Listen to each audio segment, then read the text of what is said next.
Hi there, I'm Amy Griffiths and I'm one of the journalists in Manx Radio's newsroom, and you're listening to Newscast. So I'm Dr. Martin Rankin. I'm a GP on the island and I'm this year's president of the Isle of Man Medical Society. Well, while constitutional questions fall outside the Medical Society's remit, we can't ignore the strength of feeling expressed by the patients.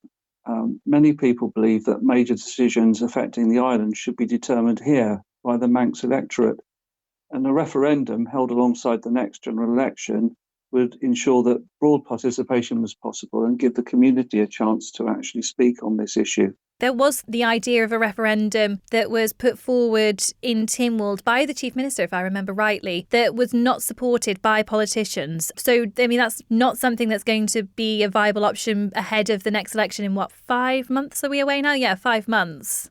So I struggle with any concept of too much democracy. This matter is really important, it's really fundamental, and effectively this is being decided by a small group of politicians who weren't elected with a manifesto saying that if you vote for X party, we will introduce this legislation. They were elected for their broad capabilities as politicians. They're taking it upon themselves to make this legislation, which is highly controversial. The limited public engagement that was entered into on it showed actually a small majority of people were not in favour of the legislation.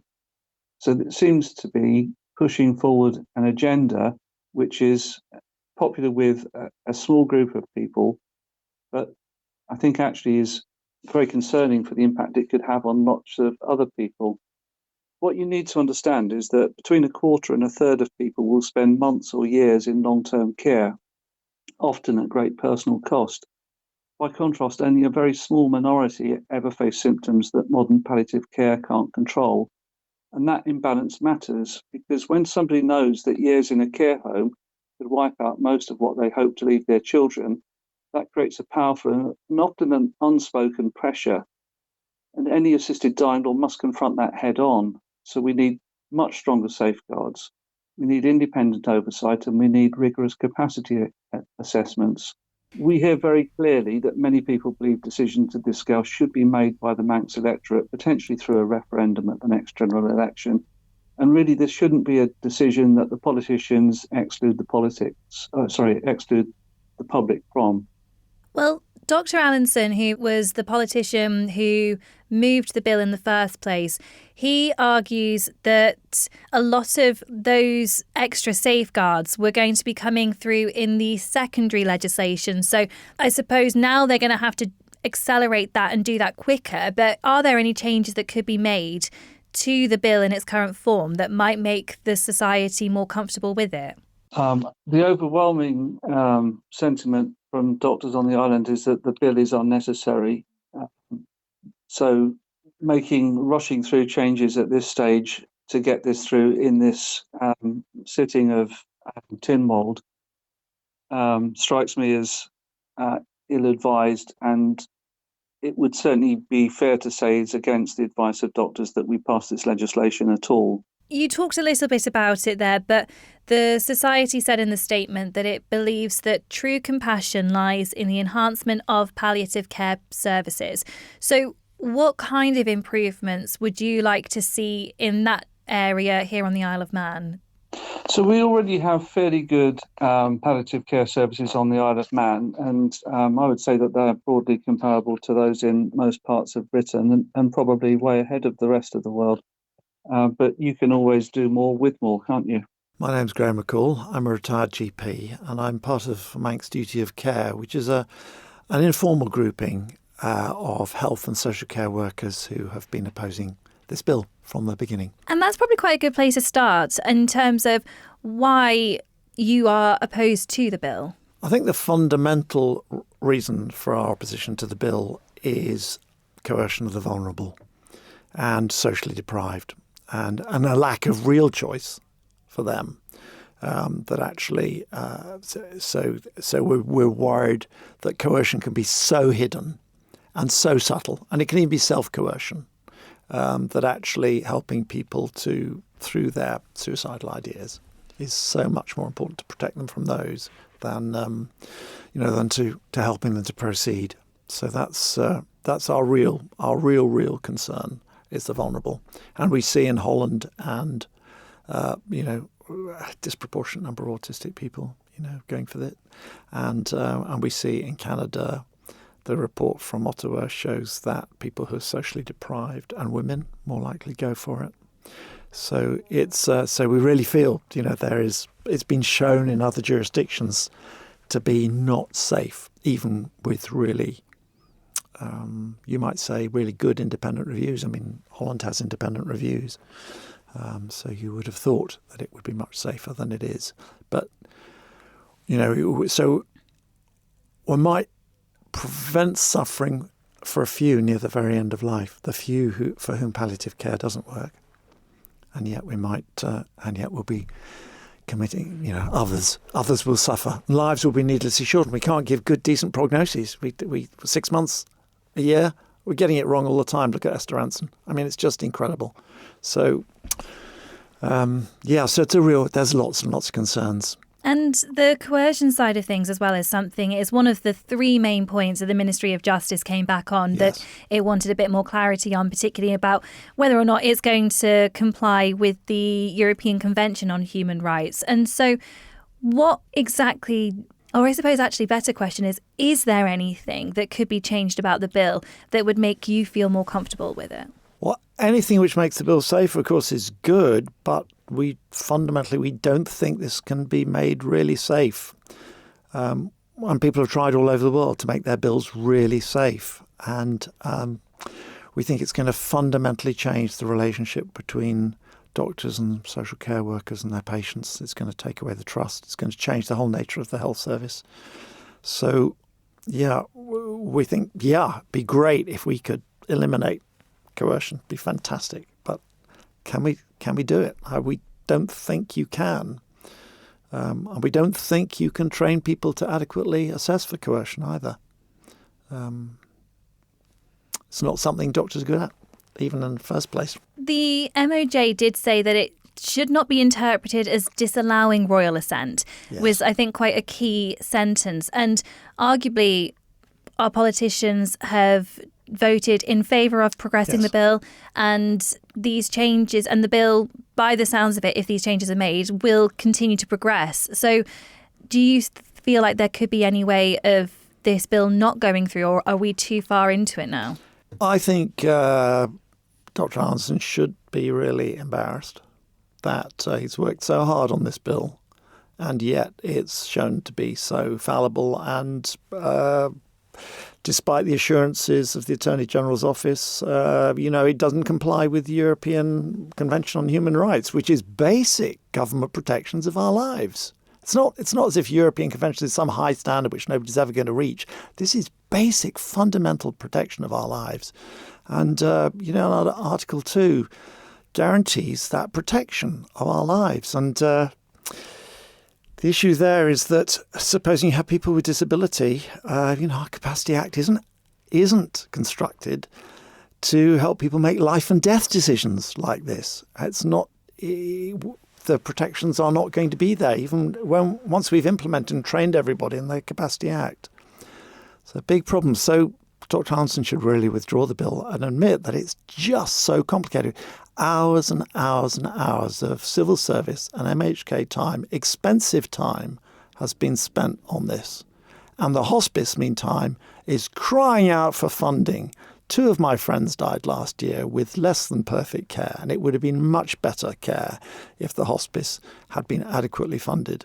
And it isn't. What we should do is, minimum, we should, everyone who gives £1 to the hospice, the government should match it with £1. We should have a 50-50. Everyone would understand what that is, rather than 25% the government funds it at the moment. And yet they're proposing to fund 100% of death service. I mean, what choice is that, really? That's the real worry. So, the big positive from this is, come on, let's admit we haven't got hospice care sorted out. Let's get this bill... Let's consign this bill to the bin where it really should be, and get hospice care sorted out first, and really support each other in those painful painful moments with a GP, I've witnessed near the end of life. But most people, by far the majority of people, really can achieve a good death, as we are at the moment. But let's work harder and support each other, these tragic and difficult moments. And of course, we are coming to the end of this current administration. With this delay, there could be a very real chance that it's deferred to the next administration, the incoming administration. Are you hoping that that could potentially kick it into the long grass almost and see it fall by the wayside? Do you think there's any chance of that? Well, obviously, I think it would. I have to say, we think it would be a good thing if that happened. I don't know the technical possibilities really about that. So one other big disadvantage this bill has had is that it has been a private member's bill. So the UK government didn't get to scrutinise it before the final bill was submitted. There's another thing which is perhaps more fundamental, which I noticed, and I'm not a parliamentarian, and I was so impressed with our politicians, the difficulties that they have to deal with. The complexity of the issues that they're trying to tackle, huge admiration for them. But one thing I noticed in the debates was a lot of our politicians were actually on their phone or their tablet while somebody was speaking. They weren't actually listening to each other. This is agonizing. And what are they getting? They're probably getting messages from outside the Isle of Man, perhaps not even Manx people. Democracy is really in danger if we're not listening to each other in the debating chamber. This is a huge, huge thing. The Chief Minister gave such a powerful speech on the referendum, and I could see some people were not listening. They were looking at their tablets. They weren't actually listening to his speech. I couldn't believe it. His speech was so moving, it had me in tears, and so powerful. And yet you could see that quite a few of the members weren't actually listening. This was agonizing. I mean, this is fundamental to our democracy. We elect these people to listen to each other, to have these great debates, but they shouldn't be on their phones in the chamber. This is terrible. It's, and so that's a minor point, but, that affects all our legislation. We are being influenced by outside campaigning organizations, in all sorts of ways, and they've really got to be independent. But this has gone through the House of Keys. Yes. It's gone through the Legislative Council. It's progressed its way through our political system in the way that it should have done. It has. Is there not a point at some point where you have to accept that is what is going to happen? Listen, this is democracy, and we all respect the rule of law. So if something becomes law, then of course we should respect it. And we should work with the government as best. We all have to work together as a community, and we need to, despite divisions, we need to be able to chat to each other, and we need to cross these things. We need to prevent social media polarization and all the awful things that are happening now. We need to. It's such a fantastic place to live, isn't it? What a wonderful island we live on, and and it's our shared home. We have to work together. We can't, we have to do it. But of course, until that moment that something becomes law, well, fight tooth and nail for it to, for it. And I have a real sense that, as a GP, if I had a patient who was suicidal, which is a terrible situation to be in, and I've been in that, I've had patients in that situation many times. And of course, what they need at those moments is protection. And here we are, I slightly feel, come on, Isle of Man, let's not be suicidal. That basically the UK is actually, we're a Crown protectorate. The Crown is actually, funnily enough, trying to protect us from ourselves. It's a strange situation to be in. It's a sort of strange parallel, Hi, my name is Sue Biggerstaff. It's because my husband had motor neurone disease and other complications such as a twisted bowel. It was really about the end, though. He had a very aggressive form of MND, and he was paralysed from the neck down within 2 months. And eventually he developed what we thought was a bed sore. And this just got worse and worse and worse. And Simon was in so much pain. And what I was eventually told is that his body was decomposing while he was still alive. So in the end, the whole of his backside had pretty much gone and he just had open flesh. So despite having a driver in each arm and each leg delivering pain relief, as well as a cocktail of drugs going through a peg in his stomach, they couldn't stop the pain. He had to sit up because otherwise he would have choked, couldn't breathe. So he had to sit on this, and he did eventually ask the doctor if he could have his food stopped. But that takes a month for you to die of starvation, but that is perfectly legal. You can do that, even though it would have been me stopping his food. How this is right, I'll never know. Sadly, he died 2 weeks later. But those last 2 weeks, he shouldn't have had to endure. Nobody should have had to endure it. I mean, there was problems, lots of problems before then, but those last 2 weeks, when he kept saying, make it stop, we should have been able to make it stop and we couldn't. And the fact he'd chosen to starve shows how bad it was. And I'm just so sorry that was something that you both had to go through and that he had to live through. And all of that history then makes this news even more emotive, I suppose, for you. When I first heard, I'll be honest, I burst into tears. And I feel like every delay means more people are going to suffer and more families like mine are going to have to watch their loved ones suffer, which is just, it's horrible.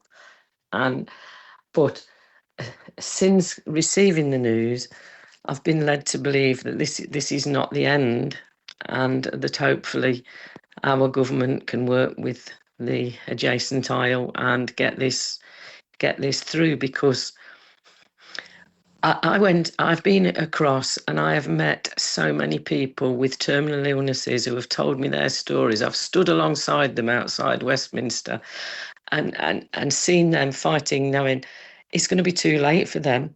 2 of them that I met have already passed away, but these are terminally ill people fighting for people in the future who will be terminally ill. And listening to their stories as well as Simon's story, it's just awful.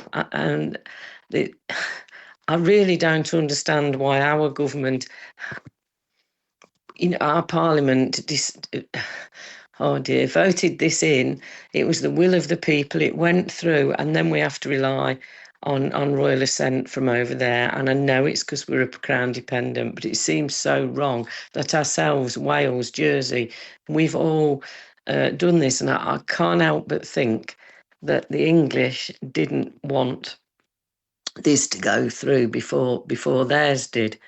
And maybe that's wrong, but if it's true, I've been here 40 years and at this current moment in time, I'm ashamed to be English. What the Ministry of Justice has said is that there were certain issues with the bill that it just wanted a bit of clarity on. So it wanted to make sure that it's complying with the European Convention on Human Rights. So things around the capacity, things about coercion, those kind of elements.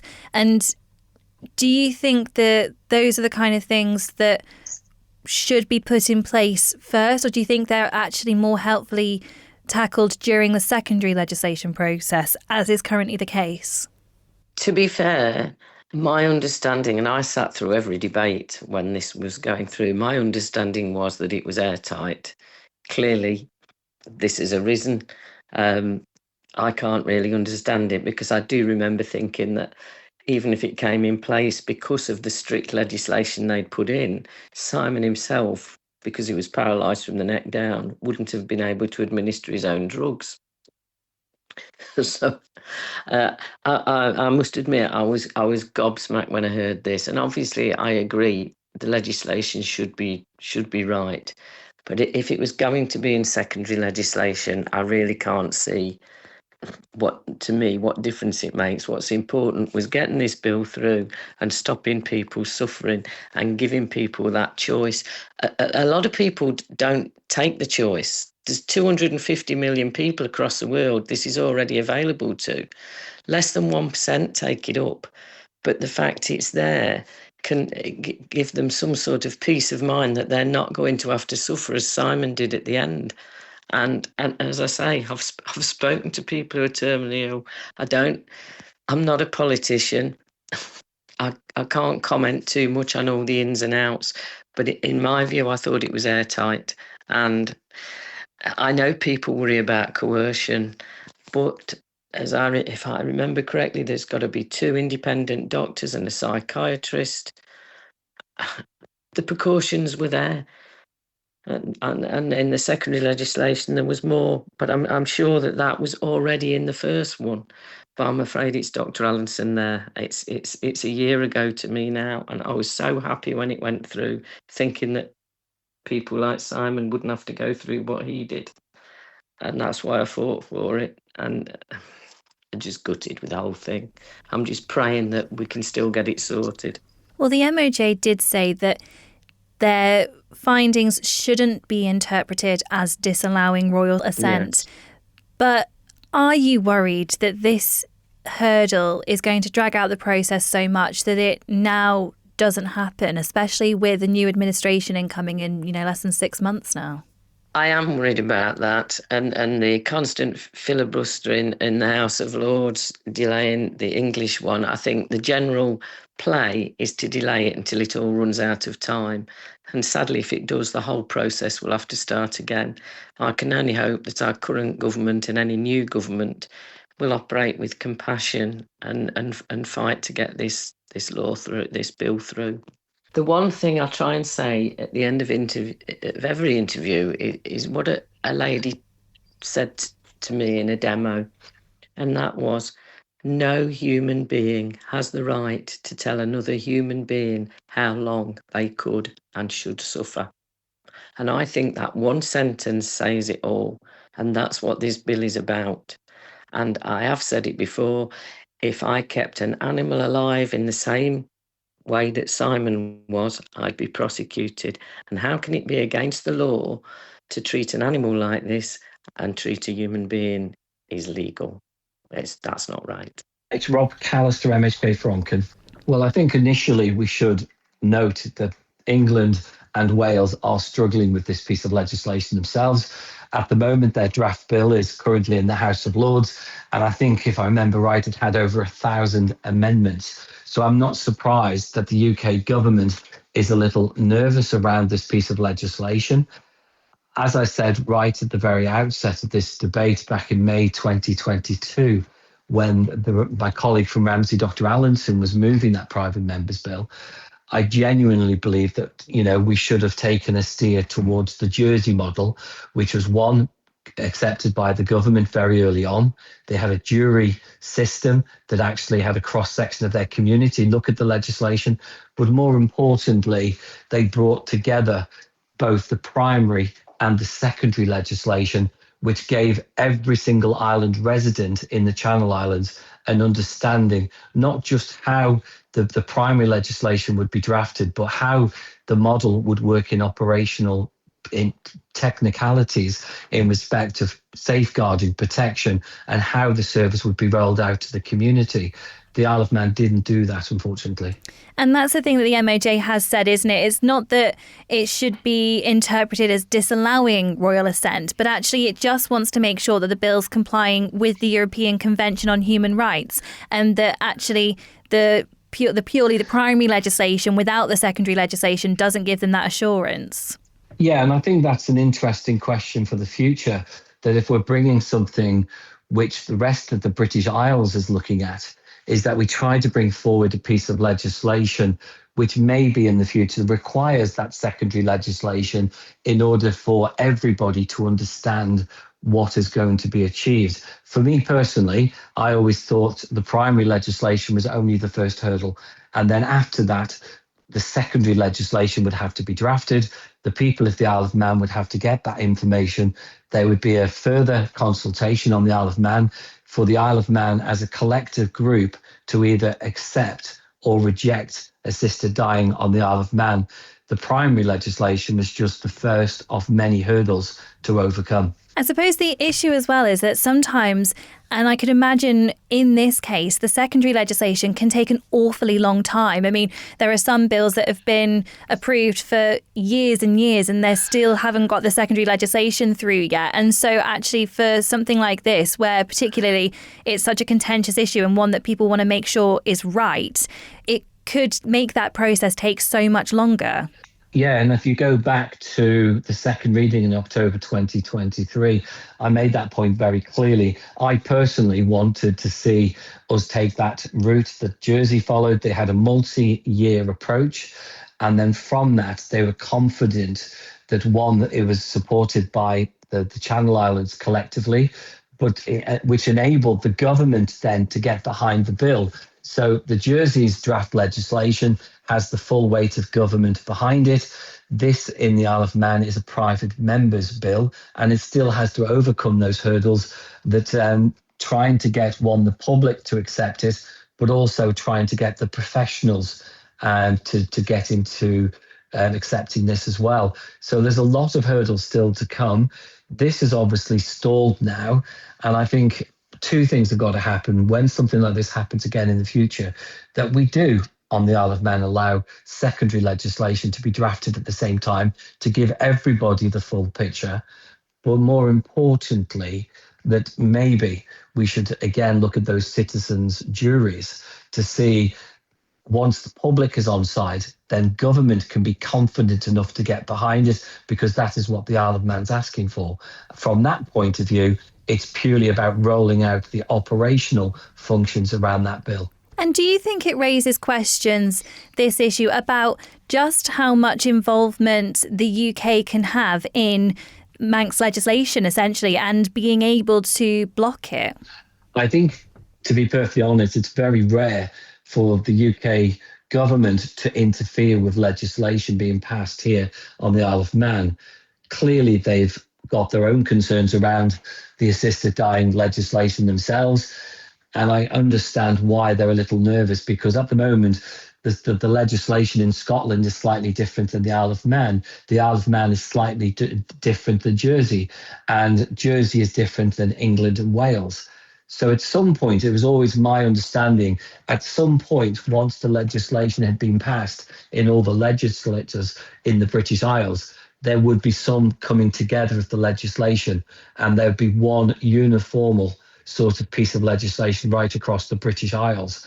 But obviously, because we are crown dependencies, and then you have England and Wales as well, and you have Scotland as a devolved parliament, each of them are doing it slightly different, depending on what their community is asking for.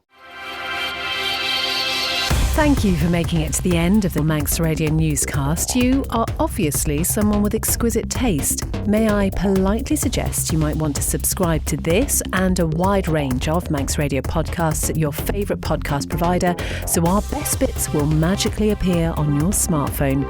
Thank you.